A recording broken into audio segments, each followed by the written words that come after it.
Welcome. Here we are at the Breadcrumbs project on the start meeting. All right, there. All right, guys. I know I sound a little tinny.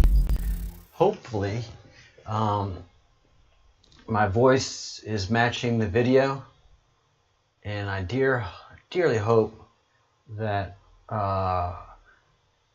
Craig the Bruce is watching and can let me know if my voice is syncing up with the video. It's hard for me to tell from my location because basically it feeds down so fast. But it looks like as it goes over the internet, my lips and my voice don't match up very well. Big day today. Big day in the news. Let me get everything squared away here. I know a lot of folks are feeling some disappointment. Still slightly out.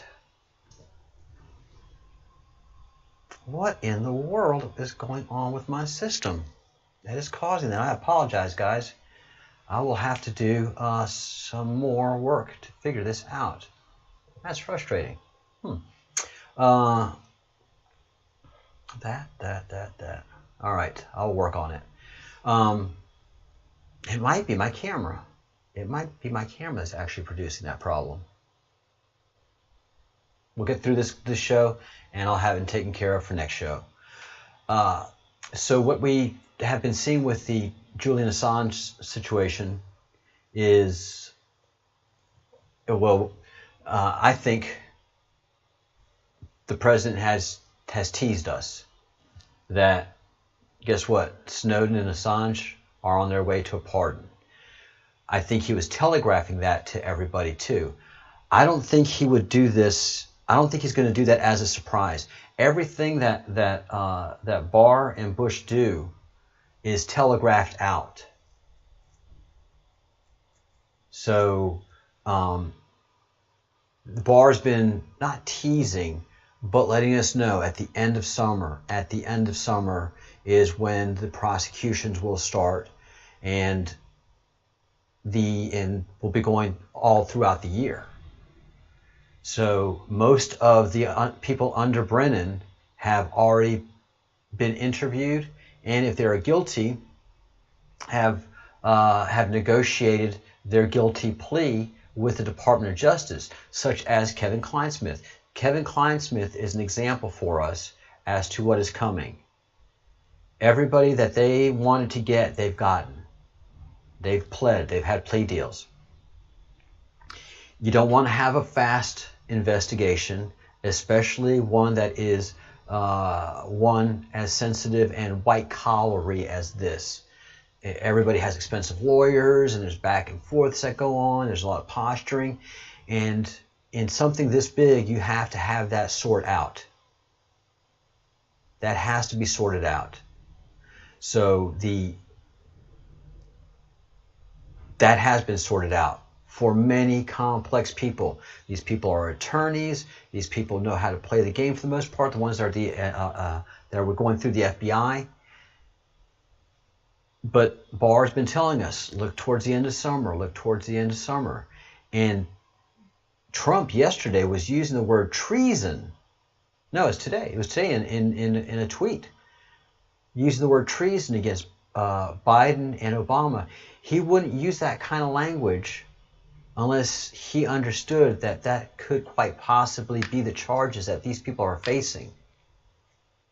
So this is how complex that sideline is. And for Trump to suddenly overnight grant Assange and Snowden clemency and pardon them, that wouldn't work out well, because there'll be an action and an opposite reaction, especially going into the election year. That might not want to be a battle that he wants to fight before the election, unless he can do something with it, unless he can take that Assange Pizzagate and blow it wide open, and then all hell will break loose. Does he want that to happen before the election, or does he just want to make sure to push everybody to vote win the election, and then have all hell break loose? That's the question you have to ask yourself. It's important to us that we know the truth, all of us red pillars, that Assange and Snowden be treated as appropriately, which is they were journalists. They were whistleblowers. It's the fault of the government, quite frankly, that they couldn't control this information. But once it gets out to a person and they publish it, that person has that freedom of speech protection, that First Amendment protection. That's what we've been talking about so much. So that is the lay of the land. I think when Trump threw Snowden in there, he knew that all of us in the queue would get excited. And then it was Susan B. Anthony. And that is a great political play, by the way. And he could be playing the showman, which is, I'm going to hype you. I'm going to hype you up towards this pardon that's coming before the election. So I have a great sense that Snowden and or Assange will be pardoned before the election. That's just my gut feeling. I was wrong today, but Trump was telegraphing something, and it wasn't Susan B. Anthony. Because if he was telegraphing Susan B. Anthony, he would have told the press pool, I am going to pardon a lady tomorrow. There is a very important woman that needs pardoning, and I'm going to pardon her. And it'd be like, shh. No. He used two key people, Flynn and Snowden. And Snowden did far, far worse in the government's mind than Assange did. But Snowden did the same thing as Assange. That was Q Plus sending a message. And you know, everybody that hates the Q, that reads a couple of Q drops. Oh, you see, Trump was wrong about that. The Q was wrong about that. It's a psyops. And 3 months later, boom, it hits. Guys, the Q works in the long game. He's not going to say, I'm going to do this tomorrow and do that tomorrow, and it happens tomorrow. That's not the way we've seen it work. And there's a lot of interplay that happens before that original Q message falls over. So again, this has all been gamed out. And if you're a soccer fan, but if you're an American football fan, especially American football, you know the most important thing besides the players and the referees and the coaches on the game is the clock. The clock can be your best friend in football, or it can be your worst enemy that causes you to lose a game that you shouldn't have lost. College football especially. Clock mismanagement and the SEC, that cost LSU coach his job because he couldn't manage his clock properly. So Trump knows how to manage the clock. He knows how to manage the clock. This has all been gamed out. You have no right to get frustrated out there, brothers and sisters. That's why we keep saying, trust the plan. And if you've been part of elections like I have, and if you've been part of a military like I have, there's a whole lot of hurry up and wait.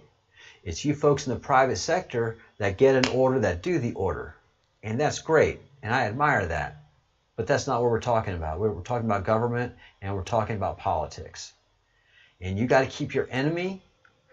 Man, you think we were expecting Assange? The enemy was expecting Assange more than we were. And they aren't happy about it. They aren't happy that Trump just said that he is possibly thinking about pardoning Snowden. Well, if you're going to pardon Snowden, why aren't you going to pardon Assange?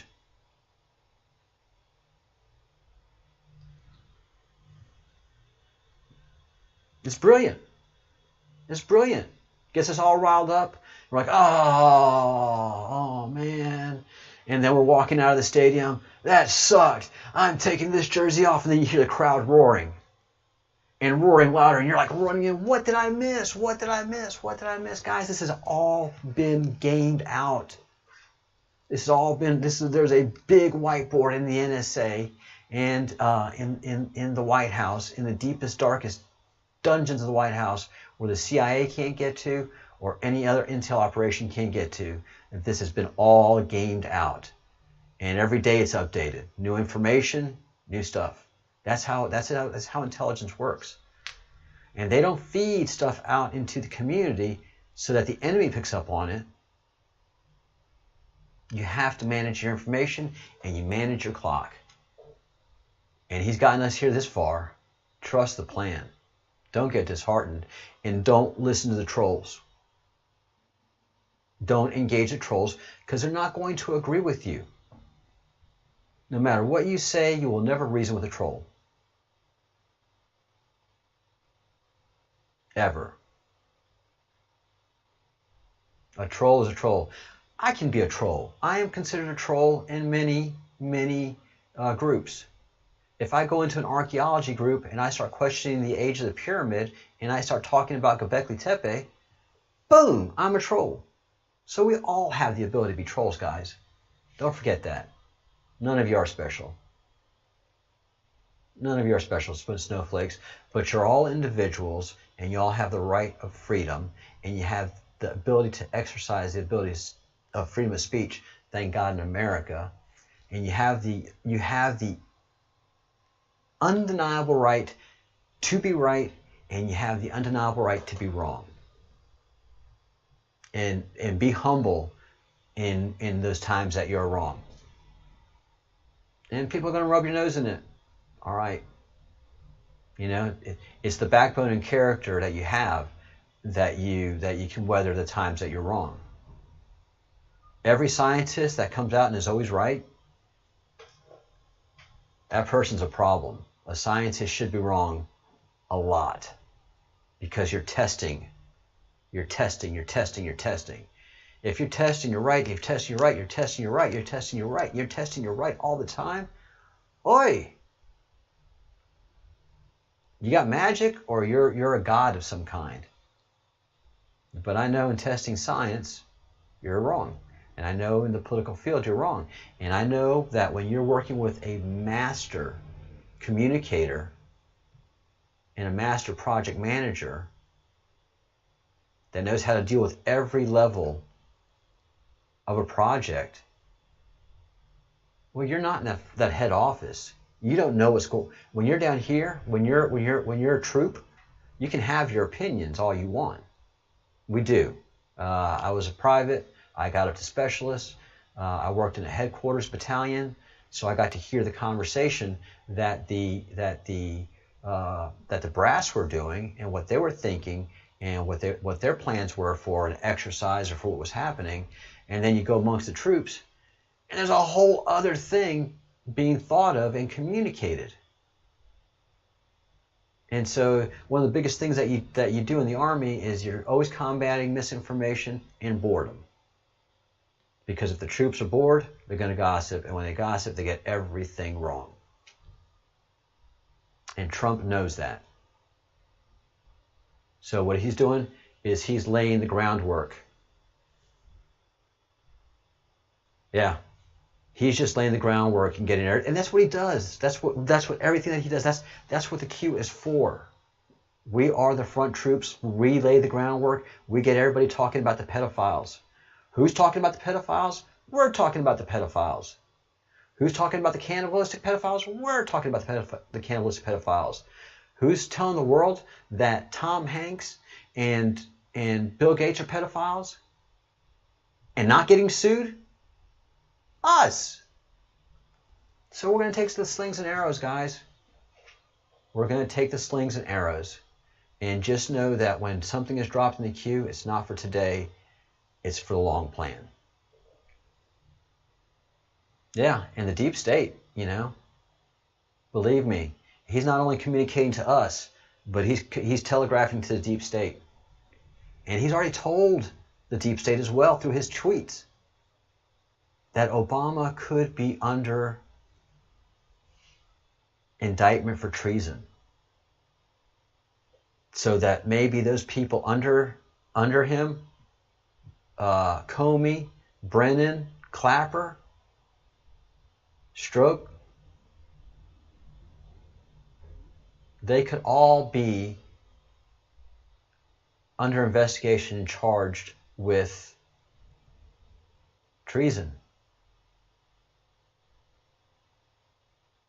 By my reading of the law, I don't see why not. So there's a lot of gamesmanship. There's a lot of 4D level chess. Just prepare yourself for the fact that Snowden and Assange are going to get pardoned. Whether it's going to happen within 90 days or after 90 days, just know that that is going to happen. Speaking of indictments, I may be wrong again. I may be absolutely wrong again. And there may be a lot of us eating crow on this one too. Although it's not bad. But this Millie Weaver indictment, if you take the time to read the whole thing, is wrought with drama. I don't see why a cop wants to be a cop at all. Because, you know, a lot of the things that you have to deal with are the domestic violence issues. And so, man, you read the incident and it's a holier-than-thou mother and a very frustrated daughter. That's just what I read in how things went down with this situation. Hey, Obi Joyful. The thing about the deep state, I was talking to you about that, and I absolutely agree with you.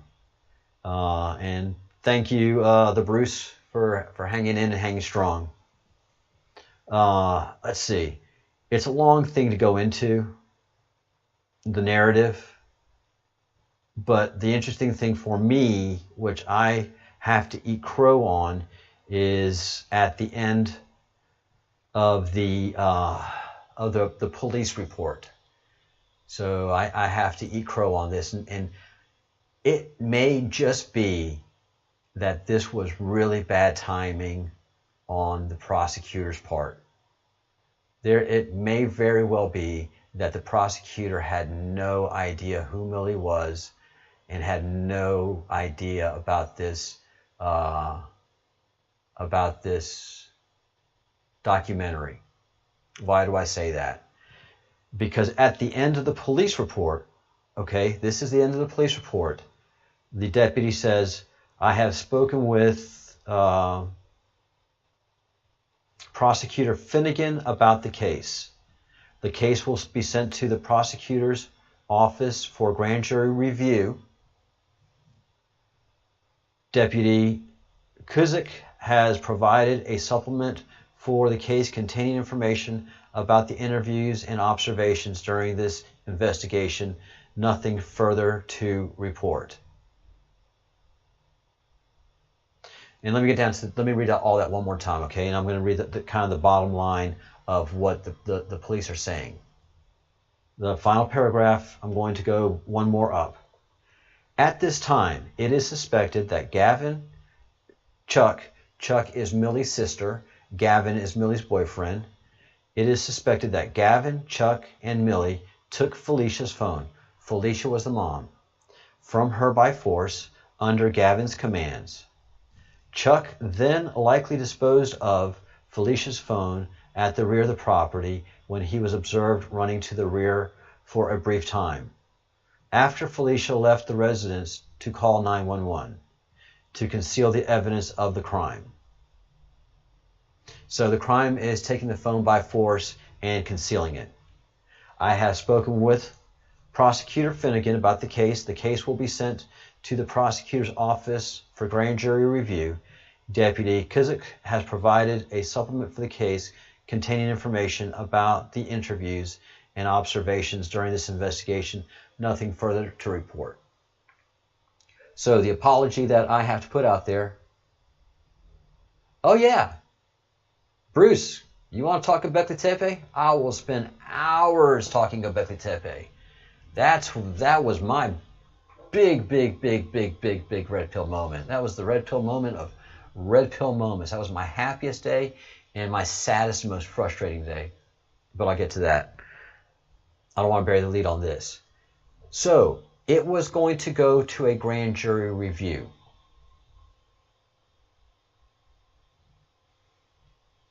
It's still, to many attorneys, came highly suspect on how it all went down. And that is a secret, and that although this was a ugly situation, it doesn't rise to the level of arrest. No one was arrested that day.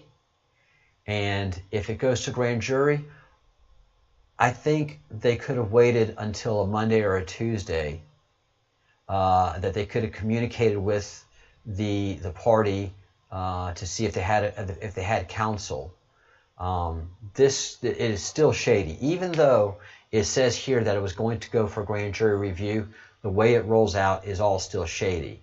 That being said, this prosecutor may have just accidentally stepped in it, not knowing, what in the heck did I just run into? There's a very good chance for that, and there's also a very good chance where it came to light to the powers that be, the deep state, that Millie was coming out with this documentary and that she needed to be iced. Not iced, but just put on ice, put in a chill, and what that is being put in jail over a weekend, and that's a very chilling effect on a person. That psychologically is a very, very chilling effect. So we have more questions than answers, and just like the situation with Assange, it isn't all what Trump put out there, isn't all what we see, and the situation that's going on with Millie Weaver isn't all that we see either. So to a lot of attorneys, even in Ohio, attorneys that communicated with Viva Frei, and they read the whole thing like I just did. I mean, I wasn't able to read this whole indictment until today, and they said there is a lot of suspect activity in all of this, the charges, the way it was done, and especially booking on a Friday. And what was even weirder, which was even against protocol, is that the arresting officer didn't have the warrant in hand. Every time I've known an arresting officer to go out, the warrant is in hand. And Millie's mistake was going with the police officer and not seeing that warrant. And that police officer's unprofessional activity was showing up for an arrest without a warrant. So that was all. I mean, everything could be coincidences. It could be massive coincidences, but I don't think so. I think this is all very, very suspect. It could have been handled in a completely different manner, but if it wasn't, if this just happens to be the way it rolled out, this prosecutor is deer in headlights. This prosecutor is shocked that, look, this was just going to be a simple domestic violence, and these people are going to be talked to and maybe do some probation or something like that. And now this Millie's got a $170,000 war chest waiting for battle, and a whole bunch of people that are just hating government. And believe me, the judiciary has put itself in this position. This is not our fault. That we're mad and we don't trust the government, that we're mad and we don't trust the judiciary, this is the judiciary's fault for putting themselves in this position. Because 1960s, if the police came and got you, chances are you got arrested. And if you got arrested, it's pretty much for a good problem. There were very few times that it became political, and if it was between political families. And the common folk didn't get themselves involved with all that. Things are different now. We fully do not trust our government. We fully do not trust our judiciary. Epstein did not kill himself. Epstein did not commit suicide. So we have great reason to fear. How long ago did this happen? Joyful, I've been talking about a lot of things. Göbekli Tepe, or the arrest, or Trump talking.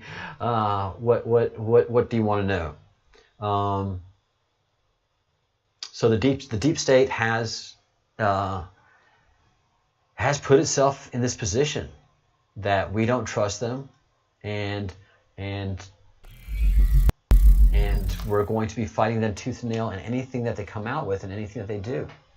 We just are. We know that they're out there, and when we know that they commit great evil, and we're going to address that very much. All right. Some other important things that we need to talk about, people, because this is not made up stuff. Let me grab this, check that out. Thank you all for being here. If you haven't subscribed to the channel, please subscribe. Part of being in the queue is that I'm demonetized in every video. Just about every video. There's one or two that get through, but as Craig the Bruce can tell you, all of our videos are demonetized. Second thing I can tell you is that I'm heavily shadow banned. I don't get any of the views that I used to get, and it's very, very obvious. And with Millie, okay, Joyful, I will address that right now. And the only way that this news gets out, that we have to get out, is if you share this channel and tell your friends about the channel. Share some of the videos that you find interesting. Anything that you think can be a red pilling moment, send that to a friend and just say, hey, go look at, 5 minutes into this video, this guy says something that's pretty intense, pretty crazy, really cool. Sometimes I say stuff that's very, very cool.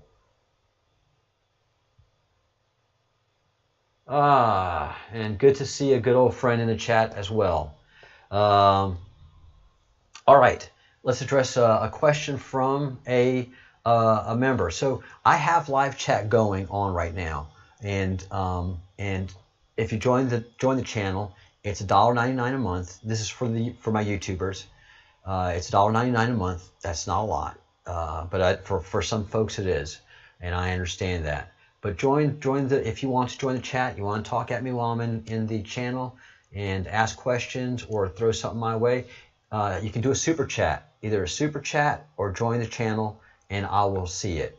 And the third way is just send me an email to info@thebreadcrumbsproject.com, and the email machine is open and working during the chat, and so I'm able to take advantage of that as well. So the freebie is drop an email, and if you want to get in the channel, it's $1.99 a month. It's a lot of fun. Then you are an official fellow of the Crumb, and we do have a great fellowship of the Crumb here on the Breadcrumbs Project.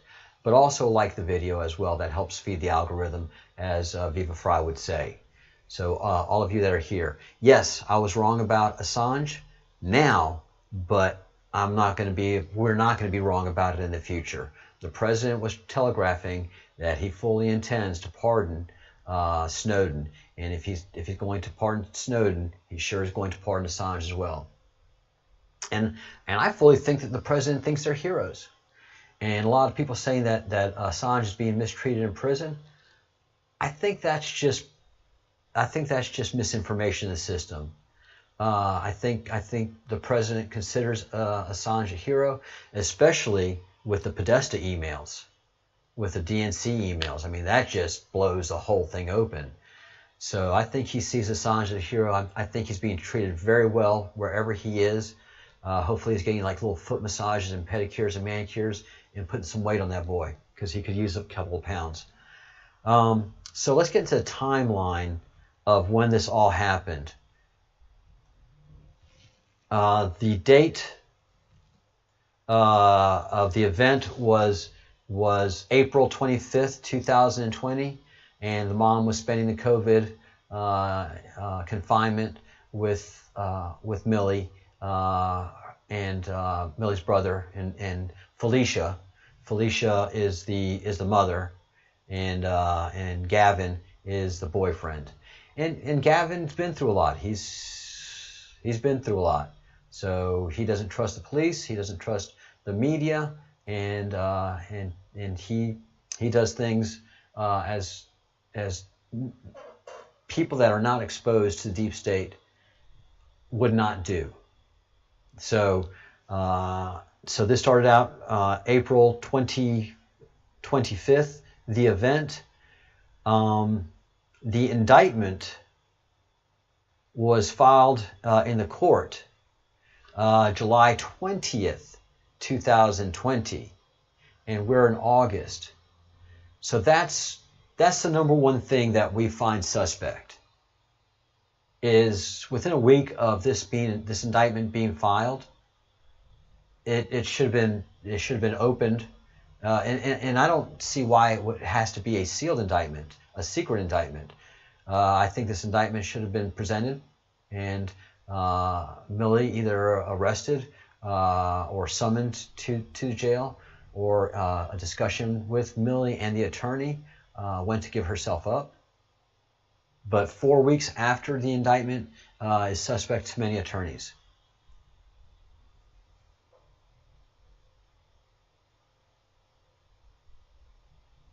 Yes, Joyful, there is definitely, there's a little bit of lag in my voice and the camera. That will be solved tomorrow.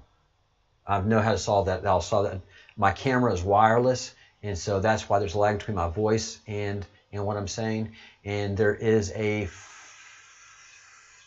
about a minute lag between what you type and what I see in the chat. So that's chat etiquette 101. There is at least a 60-second delay into what you type and to what I see, and then ultimately to what I respond to.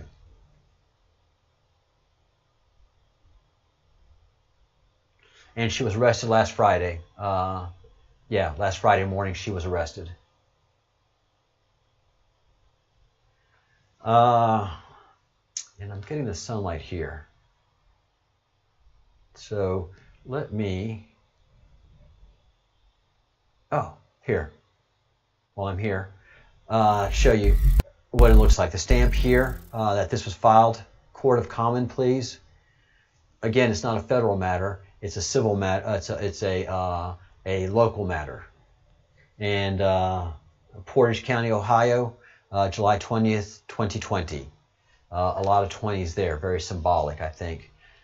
And so, and that a warrant was issued is just, again, the warrant was issued on the 20th. Why did it take 4 weeks and the sheriff not have the warrant in hand? Very, very, very suspect. Why couldn't a summons? There's no benefit. There was no difference. There was no greater thing gained by having a warrant issued for Millie and her boyfriend and her brother in this case. A simple summons would have had the same impact. So it may not be, again, it's just too suspect. And I think that probably the deep staters were like, oh, we got her. Oh, this is juicy. Oh, this is just too good. So it doesn't pass a sniff test for anybody that's been involved in the law and been involved in anything political. We can see the politicalness of this.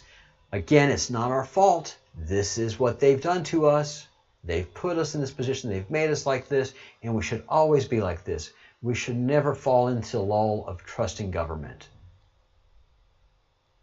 The government that governs least governs best. And so, yeah, a big change is coming. A big change is coming indeed. All right, here's the thing that we have to talk about, people. And that is cannibalism. You've probably not heard of the Cannibal Club. in Los Angeles. Let me tell you, this is you can find this website yourself. It's cannibalclub.org. Fire up your browser of choice. Please start to steer away from Chrome. Please start to steer away from Google. I'm working on that myself. And find the Cannibal Club. Let me tell you the first paragraph how the Cannibal Club presents itself. Specializing in the preparation of human meat. I'm serious. Cannibal Club brings the cutting edge of experimental cuisine to the refined palates of LA's cultural elite. That's how these cannibalistic, pedophile Satanists view themselves. They view themselves as the elite. They are better than you. Get it through your head. Just because you're a voter, just because you're an American, just because you're not equal to these people. Under the law, under morality, by any stretch of the imagination, you are the one that has limited yourself to not eating human meat. They don't limit themselves, you see. This is how these sick people think. They think themselves elite.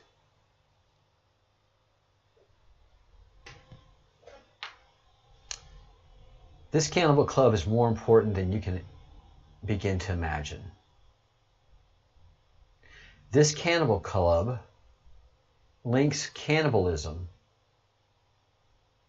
to big tech, to the biggest tech out there. Shine on me, light, shine on me. Let me read you the quote that is up there. And then let me make the connection for you. Whenever a taboo is broken, something good happens, something vitalizing. I can promise you, when a taboo is broken, for the most part, it ain't good. It ain't good. No, no, no, no, no. It ain't good. It may feel good for a little while, but the end result is shit. I can tell you that. When you lead a life of immorality, you live a life of immorality. If you live a life of corruptness and sadism, well, you lose connection with your human soul. No, Henry Miller. No, it may thrill you because you lack such depth of character and life and knowledge and purpose.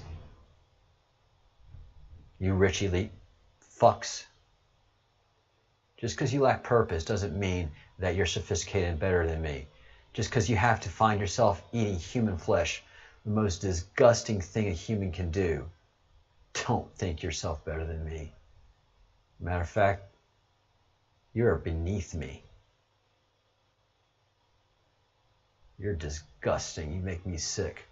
How does this Cannibal Club connect to the greatest of tech out there? All we have to do is look at the staff. And they think they're clever because they hide in plain sight, that we can't see them with our eyes wide open. I don't have anything to recommend. Joyful has asked a very good question. What other browser should we use besides Chrome? The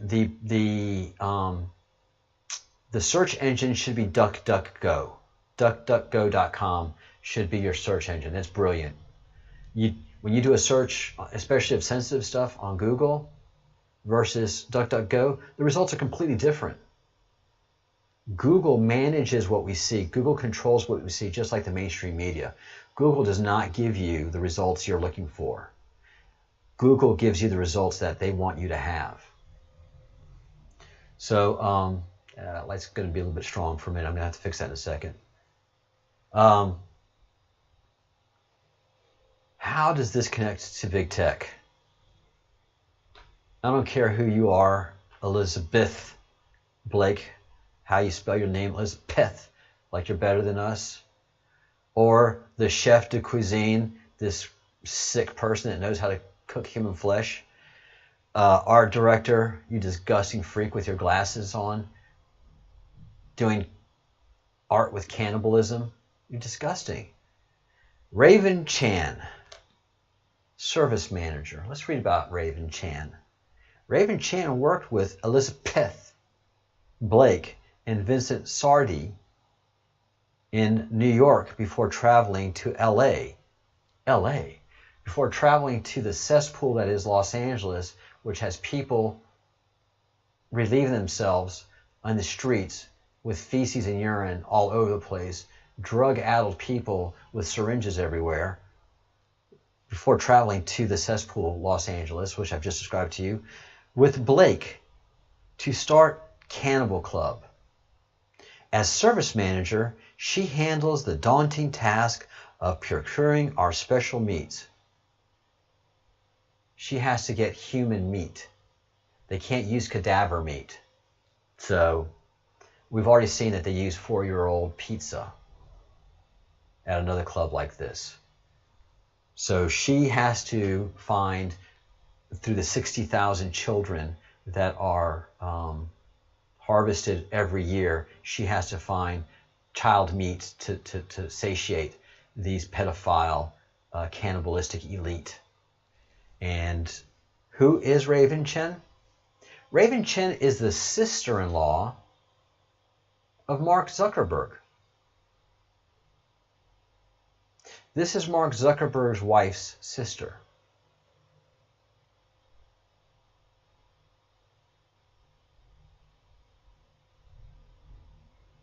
You don't have to do much of a stretch here, guys.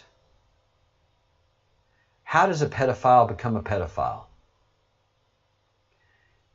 Most of the time, a pedophile becomes a pedophile because they have been a victim of pedophilia. I've already interviewed a dear friend of mine, and he has asserted this, that yes, although he has never acted upon it, he has thought about pedophilia in so many different ways because the curse that carries upon you. One way is, I want you to suffer the way I've suffered. And you have that sickness. He says it's a sickness that hits him. He still has that 10-year-old boy. He can't get past that 10-year-old boy. In his head, he is that 10-year-old. And that 10-year-old is hiding and cowering and angry. And he has gone through a lot of spirituality to work with that 10-year-old boy. He has gone on an ayahuasca journey to understand the devils that he's had to fight.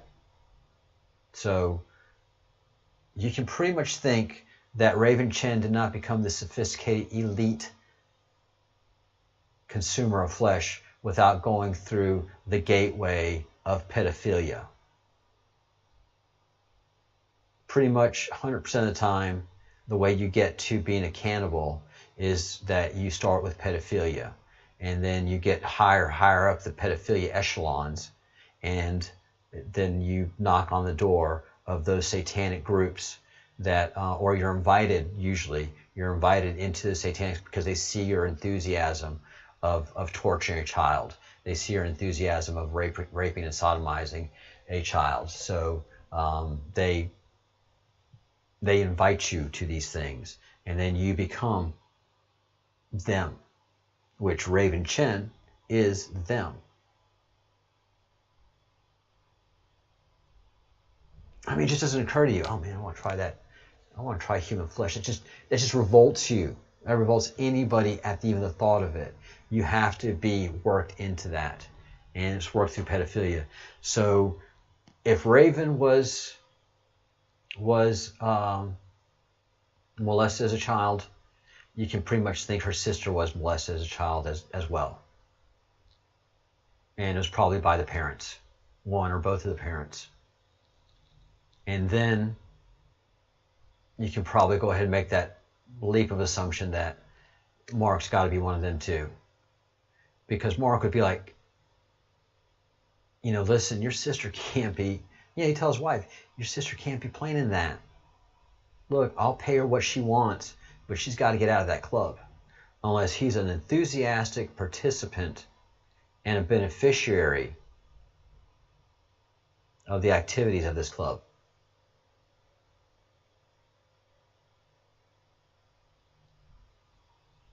Look, we keep seeing the pedophiles advancing themselves in these tech corporations. We see them bouncing Q out of them left and right because we're accusing the pedophiles, but they let the pedophile pages stay up. They let the cannibal pages stay up. They let the, especially Twitter, man, there's all kind of disgusting pornography up and out throughout Twitter. They can stay. But man, if you talk about Q stuff, you're either shadow banned or you bounced out. So you're either with the pedophiles or you're against the pedophiles. Twitter has more than proven itself to be pedophile friendly, supportive, ... whatever you want to say, sick freaks. You know, I gotta say, it's just frustrating to think about it. But Bill Gates, and again, Zuckerberg's not just defending himself against the charge of pedophilia. Bill Gates is not defending himself. I was just on a live on an interview a little while ago, and I was talking about Bill Gates and the charge of pedophile, and that he's not defending himself. And you know, the person said, well, it's not like they can go ahead and stop us all. Oh yeah, Bill Gates got the money to stop us all.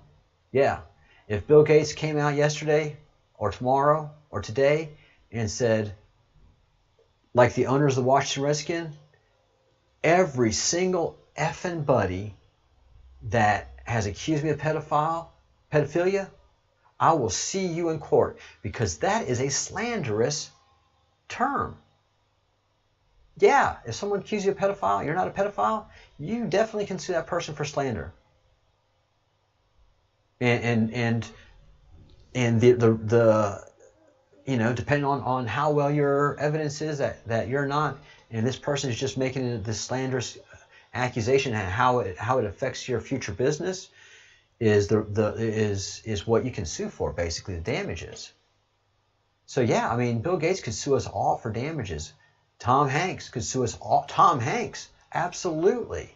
All of us that are calling him a pedophile, he should be suing us, and if not suing us, threatening to sue us, because we are definitely damaging his brand, accusing him in public of being a pedophile. Is he defending himself vigorously, like the owner of the Washington Redskins? Any website that accused him of it, he's going after him.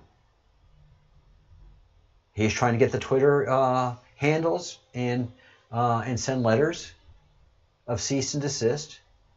And that's the first thing you have to do, is do a cease and desist. And none of that's happening,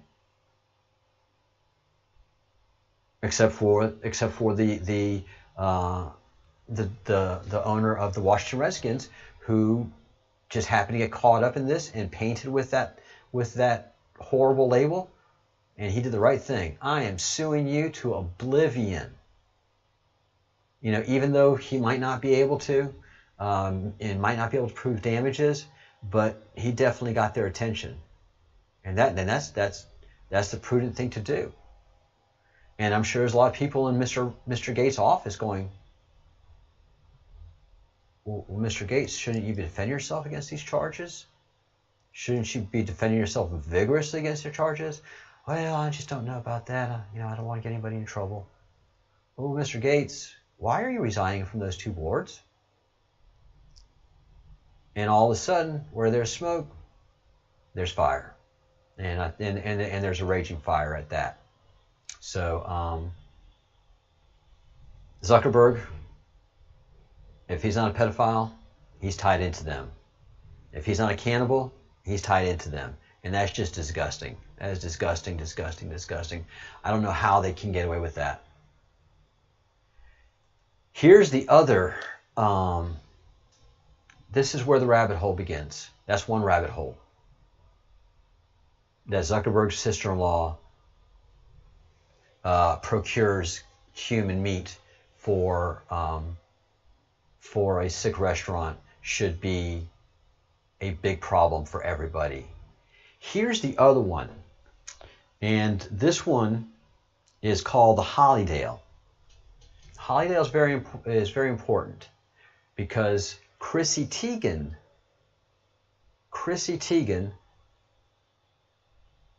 I forget what year it is, but Chrissy Teigen did a famous tweet. Well, it's not very famous because not a lot of people know about this.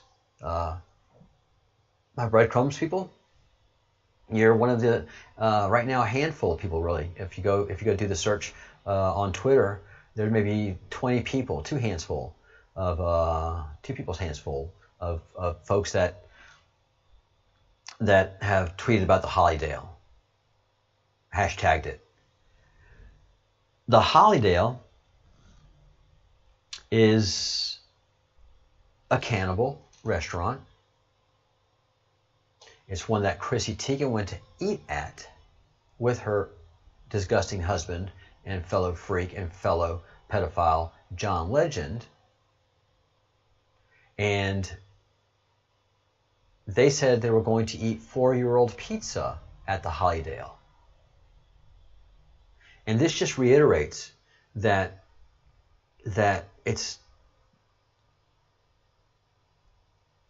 Mark Zuckerberg's sister doesn't really get, a person to get, here's a little bit of flesh, it'll grow back, I'll have a scar, but, enjoy this little piece of flesh. No, they prepare a child for rape, torture, and consumption. That's what these cannibal clubs do. It's not like you sit down at a little meal and stuff. No, you do all of your satanic stuff, and then at the crescendo of the orgy and all that, you slaughter that poor child, and you cover yourself in their blood, and you're drinking their blood, and you're having sex, and it's just the nastiest, it's most disgusting orgy that these people just love and get off on. And there's sadomasochism, there's masks, there's chains, there's all of that going on. It's a frenzy. It's a fucking frenzy. And they put themselves off as Eyes Wide Shut, because that's what Eyes Wide Shut was about. The initiation process into these cannibalistic, pedophile, satanic rings. They don't just send you right into it. They warm you up. They have, beautiful women and sensual women, and then you just have an orgy with drugs and alcohol, and it's just crazy and it's super intense. And then you do some minor satanic things, and then they keep drawing you in, and then finally they have a child, and they see if you're able to torture that child. And we've seen interviews of people that have not been able to go that far and have come out and have talked about it, and many of them were actually committed suicide, or suicided, just like Jeffrey Epstein didn't commit suicide. So they start here with the sexy and the glamorous, and look at that. Oh, look at that. In the cyber age of instant communication, news and rumor travel at the speed of light. As with many vices, the cannibal lifestyle still carries a bit of social stigma in Western culture. Oh, in Eastern culture too. All over the world. It's a stigma. It's a no-no. And in some cases even described as depraved. Because it is depraved. You elite fucks. Just because you talked yourselves into that stuff doesn't mean we think it's cool. Or ever will. All right, going down the rabbit hole. Are you ready? So, this website, which is no longer live, it went down January 12th, but this is from the Wayback Machine, which captures websites, thank goodness. This was January 11th, the last one that they were able to capture, because something hit January 12th, and as we go down the rabbit hole, you'll see who it is. But this website was connected to People's Meat, peoplearemeat.com. Let's go to peoplearemeat.com and take a look at this beauty.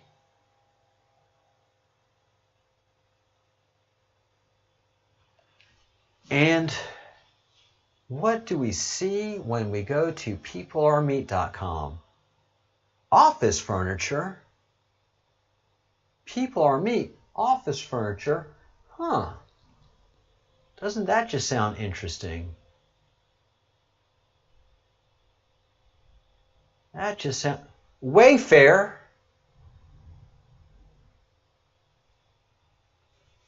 Wayfair office furniture. People Are Meat. You got it? You got it?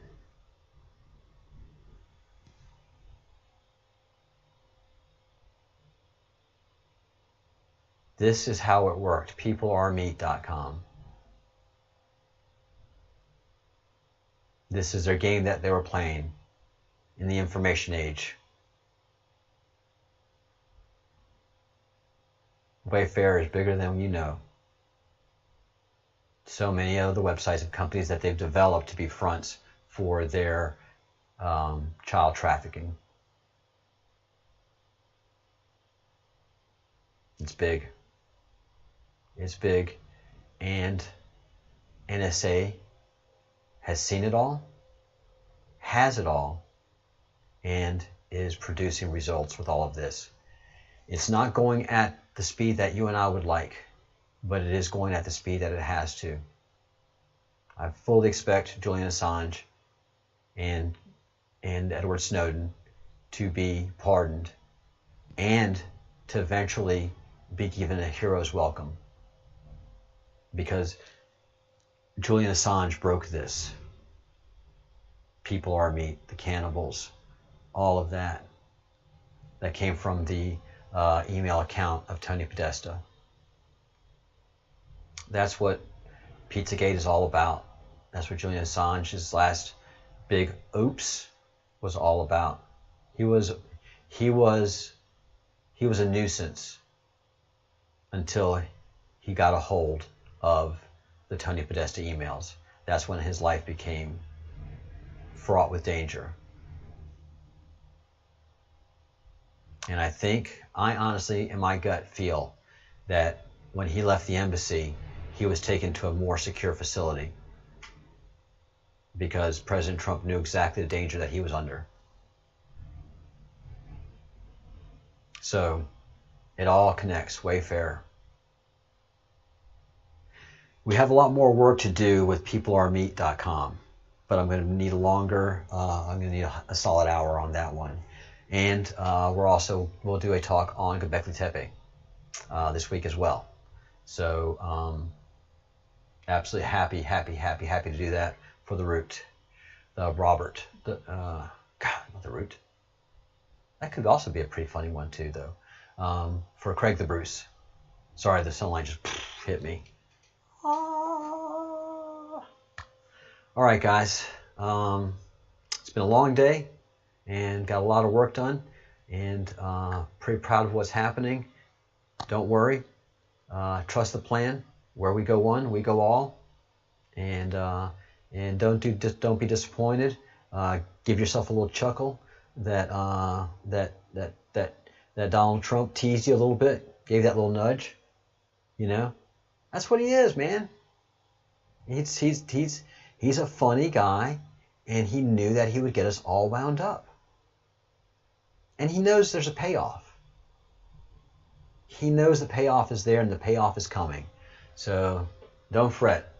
All right. Keeping it to an hour. Thank you all. Thank you especially for the members, for your comments, your questions, your ideas. You're part of this group. Thank you. And for those of you who have not joined the Breadcrumbs Project, please join. And please share the word. Please help build our subscriber base, because we're going to have a lot more information as things roll out. All right, folks. See if I can do this the manual way.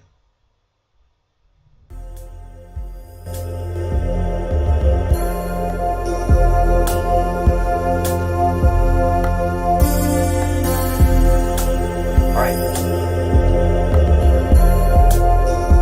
Think good thoughts. do good deeds, say good words, stay positive, build your spirituality, pray. Again, there's going to be things like this that happen. And that's why you got to trust God, trust the plan, and it's going to be all right. It's going to be rough for a while. We got a lot of birthing pains to go to. The place that we're going to is going to make it all worthwhile. If you haven't subscribed yet, hit the subscribe button here. And if you haven't watched a lot of my previous videos, there's a link to my past video right here. And just get to know the channel a little better. All right, everyone. Thank you so much.